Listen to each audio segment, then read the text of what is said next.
네, 주말 동안 또 많은 뉴스들 쏟아져 나왔습니다. 꼭 알아야 될 부분들 짚어주고 계시죠? 선재규 선임기자 함께합니다. 어서 오세요. 안녕하세요. 네, 오늘은 어떤 얘기부터 살펴볼까요?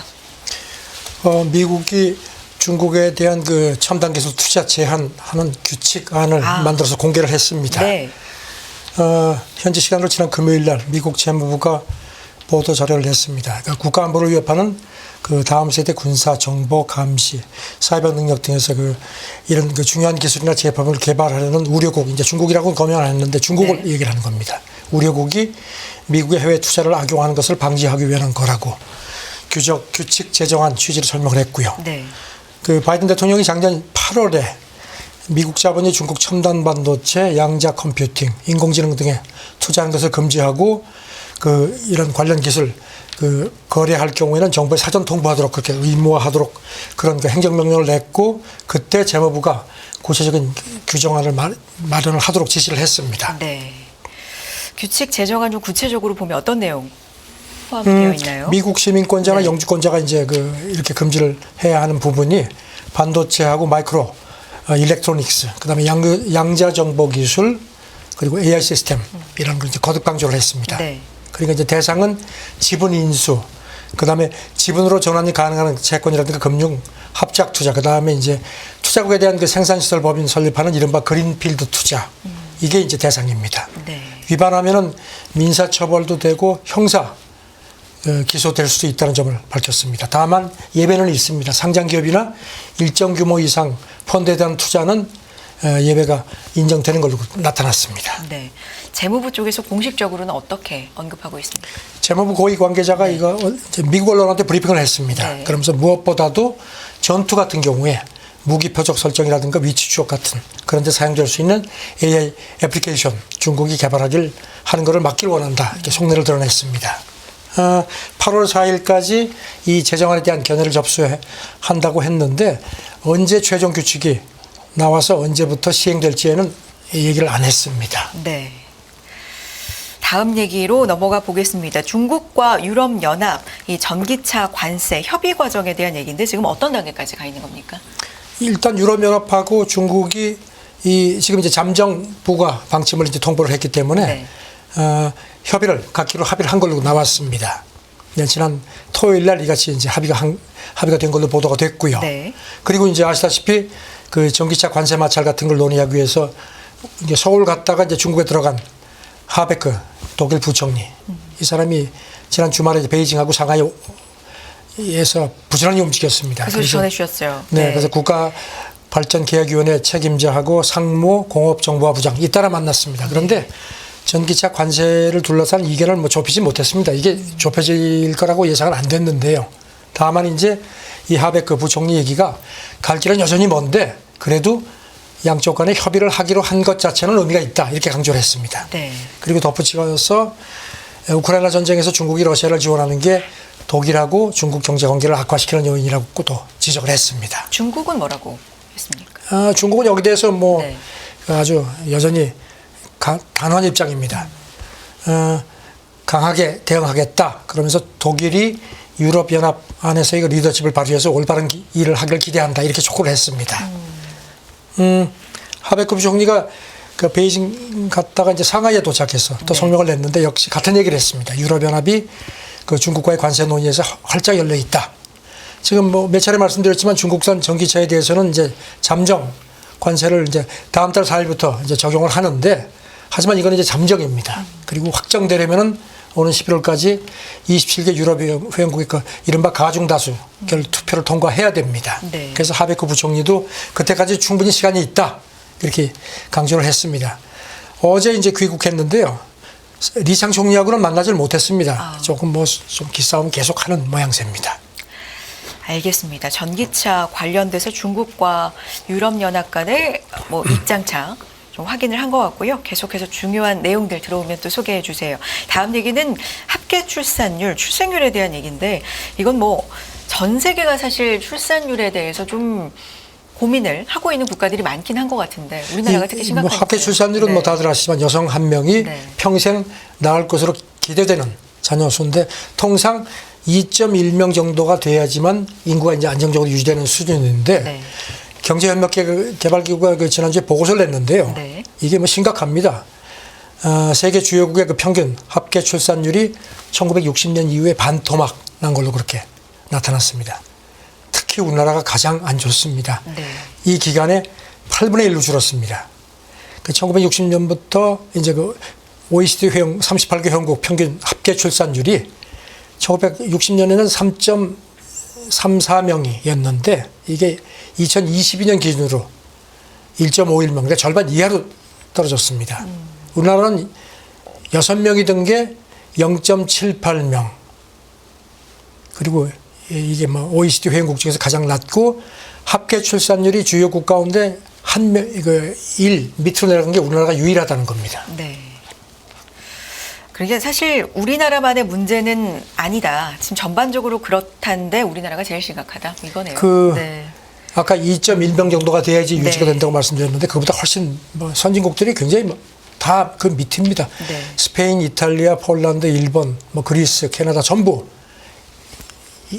1.1에서 한 3 정도 아주 아슬아슬하게 턱걸이 하고 있고요. 네. 그 다음에 이제 그 전반적으로 평균 출산 연령도 높아졌고 평생 자녀를 갖지 않는 비율도 훨씬 더 높아졌습니다. 평균 출산 연령이 2000년에는 26.5세이던 게 2022년 30.9세. 그럼 사실 한 2년 사이에 훨씬 높아졌습니다. 네. 이 기간에 우리는 29세에서 32.5세로 더 높아졌고요. 그 다음에 무자녀, 여성의 무자녀 비율 같은 경우는 1975년생 기준으로 할 때 일본, 뭐 스페인, 이탈리아 같은 데가 뭐 상당히 높았고요.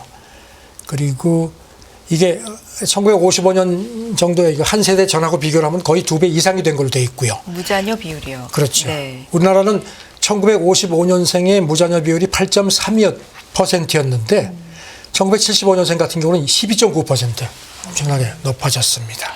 사실 원인을 뭐 딱 한 가지라고 지금 찝기는 좀 어려운 얘기긴 한데. 짐작하시겠지만 경제적인 네. 부담도 있고 그다음에 어떤 가치관의 변화 같은 것.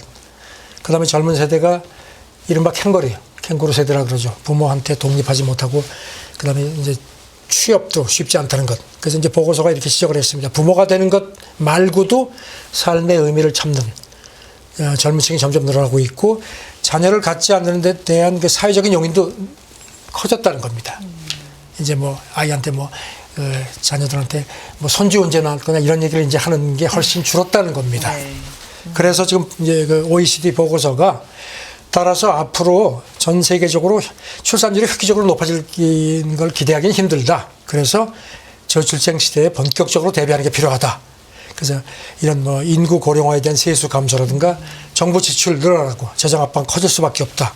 그다음에 이제 이민도 훨씬 더 이제 중요해졌다는 겁니다. 그래서 생산성 향상이라든가 여러 가지 이런 대책을 마련하는 게 필요하다. 이렇게 공고를 했습니다. 네. OECD 주요 국가들의 공통적인 어떤 사안이기는 합니다만 우리나라가 조금 더 네. 심하다라는 발표가 지금 숫자로도 나타나고 있다. 소개해 주셨고요. 다음 얘기해 보겠습니다. 트럼프 전 대통령, 미국에서 대학을 졸업하는 이 외국인에게 자동으로 영주권을 부여하는 것이 필요하다. 이런 언급했네요. 트럼프가 사실 이민에 대해서 굉장히 좀 거부감이 많았는데 네. 아무래도 선거가 다가오고 하니까 이런 그 IT 쪽 이런 걸 의식을 한 것 같습니다. 트럼프가 지난주 금요일인가 그 IT 투자자들하고 함께 이제 팟캐스트에 출연을 해가지고 네. 외국 학생이 미국에서 대학을 졸업하면 자동적으로 그린카드 영주권을 줘야 한다고 생각한다. 그럼 여기는 이제 4년제뿐만 아니라 2년제 전문대학도 마찬가지다. 그렇게 얘기를 했고요. 네. 그런데 이제 이렇게 원칙적인 얘기를 했는데 그러면 구체적으로 어떤 대상인지에 대해서는 얘기를 안 했습니다. 불법 입국 케이스라든가 비자 체류 기간을 넘기는 경우도 포함이 될지 그다음에 학생 비자만 소유한 경우도 혜택을 주는지 이런 거는 이제 자세하게 얘기를 하지 않은 걸로 되어 있습니다. 아주 구체적인 것까지는. 네. 네.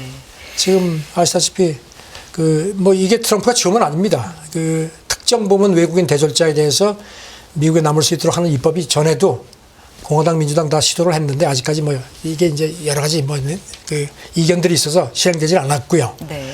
아시다시피 지난주에 그 바이든 대통령이 그 불법 체류자라고 해도 미국 시민권자하고 결혼한 지 10년이 넘은 경우에는 영주권을 주겠다는 그런 그 행정명령을 발표를 했을 때 트럼프가 선거를 겨냥한 위원이라고 아주 강하게 비판을 했었는데 네. 일단 조금 선거 의식해서 IT 쪽 표를 의식한 것 같습니다. 이런 가운데 이번 주에 이제 중요한 일정 가운데 첫 TV 토론이 있잖아요. 현지 시간으로 목요일 밤이니까 우리 시간으로는 금요일 네. 아침 10시부터 CNN이 주최를 하고 90분간 하게 됩니다. 네. 이제 바이든하고 이제 로버트 케니어 주니어는 이제 조건이 충족 안 돼서 못 나오고요. 두 사람 간에 이제 이번 대선 첫 TV 토론입니다. 상당히 그 관심들이 많습니다. 네. 지난번에 말씀해 주셨지만 뭐 펜만 들고 들어가고 거의 뭐 들고 들어가는 거 없이 물과 펜과 종이 이렇게만. 네. 그리고 이제 상대방이 얘기할 때 막 그냥 특히 이제 트럼프가 막 말을 끼어들 걸 대비해서 그렇죠. 이제 바이든 진영에서 요청을 해서 그러면 상대 후보가 얘기할 때는 이제 저쪽 후보는 마이크를 끄는 식으로 그렇게 합의가 된 모양입니다. 글쎄 네. 마이크를 끈다고 트럼프가 가만히 있을지는 모르겠는데요. 일단 뭐 다들 짐작하시겠지만 지금 미국의 그 유권자들이 가장 큰 관심이 이제 불법 이민하고 경제, 특히 인프레 문제, 그다음에 이제 우크라이나 중동전 관련한 대외 정책. 그리고 이제 뭐 바이든 대통령 그 고령 논란. 사실 뭐 트럼프도 적은 나이가 아닌데 이제 바이든이 더 나이 4살이 위죠. 그래서 이제 그것하고 트럼프 사법 리스크 같은 게 이제 주요. 그래서 이제 미국 언론 표현은 백병전을 벌칠 것 같다 이렇게 지적을 했습니다. 네. 뭐 나올 만한 얘기들 좀 살펴보자면 당연히 경제에 대한 얘기 좀 중요해요. 지금 바이든 대통령 같은 경우는 사실 좀 이제 바이든 정은 좀 억울한 부분도 있다는 겁니다.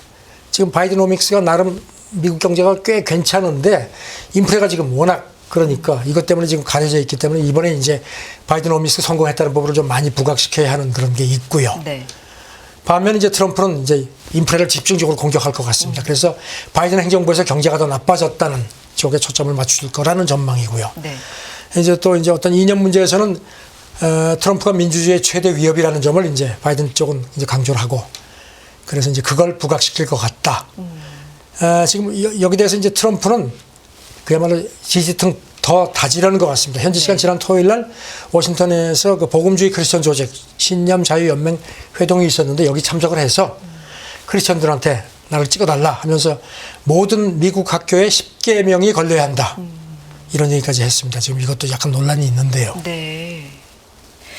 그리고 대외 정책 사실 미국 선거에서는 외교가 차지하는 비중은 크지 않았습니다. 그런데 이제 최근에 아시다시피 전쟁이라든가 이런 신냉전 위협이 커지니까 이번에는 이것도 좀 쟁점이 될 것 같다는 얘기인데 일단 바이든은 동맹하고 함께 가자는 쪽이고 이제 트럼프는 미국 우선주의 이런 부분에 대한 이제 그것 그리고 북한 문제가 뭐 주요 쟁점이 될 것 같지는 않지만 이번에 이제 북한하고 러시아 군사동맹 사실상 복원됐기 때문에 네. 이것도 이슈가 될 수 있다는 관측도 있습니다. 뭐 정치인도 이미지가 상당히 중요하기 때문에 이미지 관련돼서도 좀 치열하다. 그렇죠. 이런 얘기도 있네요. 토론 네. 내용보다는 사실 뭐 화면이 어떻게 나오느냐. 네. 그래서 이제 그리고 누가 덜 늙어 보이느냐 두고 기싸움이 치열할 걸로 전망이 되고요. 아무래도 이건 이제 바이든이 이건 좀 조금 수세가 될 수밖에 없죠. 그래서 선거 전략가들 관측은 이제 트럼프가 흥분해가지고 네. 횡설수설하기를 바이든 진영이 바랄 거다. 그런데 과연 이제 트럼프도 이걸 알겠죠. 그래서 지금 이제 이번에 이제 두 사람이 과연 90분간 어떤 백병전을 벌칠지 이거는 미국뿐만 아니라 지금 전 세계도 주목하는 상황입니다. 그렇죠. 네. 그런 가운데 골드만삭스가 트럼프플레이션 주의보라는 분석을 또 내놨습니다. 어떤 내용입니까? 골드만삭스 보고서인데 네. 그 트럼프 정책들이 사실 인프레를 자극하는 상황들이 많은데 이 트럼프가 지금 연준 특히 파월에 대해서 못마땅해 하죠. 연준 의장. 그래서 자기가 만약에 다시 대통령이 되면은 백악관이 연준을 노골적으로 이제 지휘하려고 할 거다. 그래서 골드만삭스 그렇게 되면은 이제 이것 때문에 연준이 원치 않게 네. 금리를 인하해야 하는 그런 상황이 올 수도 있다는 겁니다. 그렇게 되면 이제 트럼프플레이션이 초래될 수밖에 없다. 더 인프레가 더 심화할 수 있는 그런 요소가 있다는 겁니다. 독립적인 기관인데 좀 더 쥐락펴락하려는 어떤 움직임이 강해질 것이다라는 거네요. 그다음에 트럼프가 아시다시피 네. 뭐 수입품 관세 대폭 올리겠다는 얘기도 하고 말이죠. 네. 그렇게 되면 이제 이게 지금 전문가들 걱정은 전부 뭐 중국 기업을 뭐 죽이겠다고 하는 거지만 사실 미국 소비자한테도 그 부담이 몽땅 다 넘어올 수밖에 없다는 겁니다. 그게 이제 이른바 그래서 이제 지출 증가, 가계 지출 증가. 그래서 미국 가계당 연 한 $1,700 정도 부담이 더 되니까 이게 이제 트럼프 플레이션의 하나라는 겁니다. 알겠습니다. 이 얘기는 여기까지 듣고요. 다음 내용은 아마존, 월마트, 타겟, 이 미국의 유통 대기업인데 그리드플레이션, 그러니까 탐욕 관련돼서 뭐 지적을 받았던 모양입니다. 예, 민주당 소속 박 네. 케이시 상원의원이 지난주에 아마존, 월마트, 타겟 같은 미국의 그 대형 유통업체에 편지를 보냈습니다. 그러면서 당신들이 그리드플레이션의 주요 수혜자다. 대책을 세워라.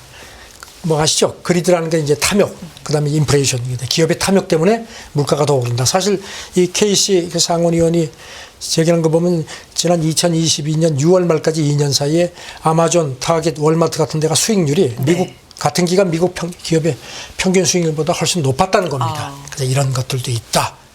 그래서 이것 때문에 지금 기업들이 더, 가게들이 더 지출 부담이 크다는 겁니다. 네. 그러니까 거기에 대한 합당한 대책을 내놓고 책임을 지라는 겁니다. 네. 여기 대해서 월마트 뭐 이런 데는 기자들이 물어보니까 입을 꽉 다물었습니다. 관련돼서 다음 얘기는 이 반려동물 보험 얘기입니다. 미국 내에서 판매가 종료된 게 좀 많은가 봅니다. 이게 인플레이션 탓인가요? 이것도 또 인플레 네. 탓이라는 게 이제 CNN 보도인데요. 미국의 그 제일 큰 반려동물 보험 회사가 네이션 와이드 펫인데 네. 거기가 지금 이게 너무 수가가 올라가니까 이게 이제 비용이 올라가서 도저히 어떻게 운영을 못하니까 내년 여름까지 한 10만 건 정도의 펫 관련 보험 상품 판매를 중단을 하겠다고 그런 계획을 발표를 했습니다. 네. 그런데 인플레가 동물 치료 비용에도 영향이 크다. 그래서 최근에 뭐 보험 인수 조건도 바꾸고 일부 주에서는 보험 상품 자체를 걷어들였다고 그렇게 밝혔습니다. 그러면서 반려동물 보험 그 지속을 위해서 어쩔 수가 없는 조치니까 이해해달라 이렇게 강조를 했습니다. 네. 사실 인플레이션이 많이 잡히고 있다고 해도 이렇게 아직까지는 절대적인 수치로 높기 때문에 네. 사회 곳곳에 미치는 영향이 CNN도 그런 얘기를 네. 했습니다. 미국 사람들이 지금 인플레 때문에 주택 소유는 물론이고 뭐 자동차 보험이라든가 해서 급기야는 반려보험, 반려동물 보험까지도 서비스가 네. 이용하기 어려워졌다는 겁니다. 그래서 지금 이것 때문에 그 동물 그 보호가들은 이렇게 되면은 재정 압박 탓에 그 반려동물 안락사도 높아지지 않겠느냐 이런 걱정도 한다는 겁니다. 네. 자, 마지막 얘기 해볼게요. 앞서서 미국 대선 얘기 좀 했었는데 멀린다 게이츠가 바이든의 지지를 선언했다. 멀린다 게이츠가 일단 빌 누구죠? 게이츠하고 이혼한 그 부인이죠. 지난달에 그 빌 게이츠하고 같이 운영하던 재단에서 이제 공동은행사 빠지면서 그때 엄청나게 많은 돈을 받았죠. 125억 달러. 우리 돈으로 한 17조 4천억 원. 그럼 이제 이거를 이제 여성하고 가정을 위해서 쓰겠다고 했는데, 얼마 전에 X에 글을 올렸습니다. 네. 내가 한 번도 대선 후보를 공개적으로 지지한 적이 없는데 이번엔 안 되겠다. 그래서 도저히 트럼프 두고 못 보겠다. 그래서 여성이라든가 어떤 이런 뭐 낙태 문제, 민주주의를 위해서 내가 바이든에게 투표하겠다. 이렇게 선언을 했습니다. 네. 그러면서 뭐 지금 지금 트럼프가 되면은 이를테면 뭐 이런 연방정부 가족교육 프로그램 같은 것도 대폭 줄이고 그 여성 공직자에 대해서 굉장히 막 악의적인 입장 취한다 이런 얘기를 해서 그다음에 낙태 문제 이런 걸 얘기를 했습니다. 저는 토론 앞두고 이렇게 네. 이런 인물이 이렇게 한 게 트럼프 진영으로서는 조금 좀 아플 것 같습니다. 여기까지 듣겠습니다. 국제뉴스 쭉 정리해 주셨네요. 선재규 선임기자 함께했습니다. 고맙습니다. 네, 감사합니다.